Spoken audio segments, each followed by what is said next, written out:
Stock market basics part 1 செபின்னு சொல்றது securities and exchange board of India னு அர்த்தம். தமிழ்ல சொல்லணும் என்றா இந்திய மதிப்புத்தாள் பரிமாற்ற வாரியம். இது என்னன்னா நம்ம இந்தியாவுல பங்கு சந்தை ஷேர் மார்க்கெட் ஒழுங்கா நியாயமா நடக்கணும் என்று பாத்துக்கற ஒரு அரசு கடைசி அதிகாரம். ஏன் செபிவை உருவாக்கினாங்கன்னா முதலீடு பண்ற மக்கள் ஏமாறாம இருக்க. பெரிய பெரிய கம்பெனிகள் கோழை இல்லாம நியாயமா பங்கு விக்கணும் என்று கட்டுப்படுத்த. சந்தை சீர்திருத்தமா வளரணும் என்று செபி செய்யற வேலைகள். பங்குச்சந்தை புரோக்கர் மியூச்சுவல் ஃபண்ட் எல்லாரையும் ரெஜிஸ்டர் பண்ணி கட்டுப்படுத்துவாங்க.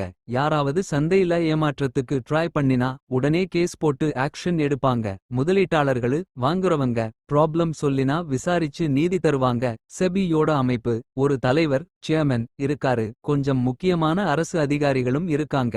நிதி அமைச்சகம் ரிசர்வ் வங்கி மூலமா நியமிக்கப்பட்டாங்க. சொட்டு சொட்டா சொன்னா செபி பங்கு சந்தைக்கே காவல் ஆளு மாதிரி. சந்தையில எல்லா வேலைகளும் நியாயமா நடந்துரக்குது என்று கண்காணிக்கிறாங்க.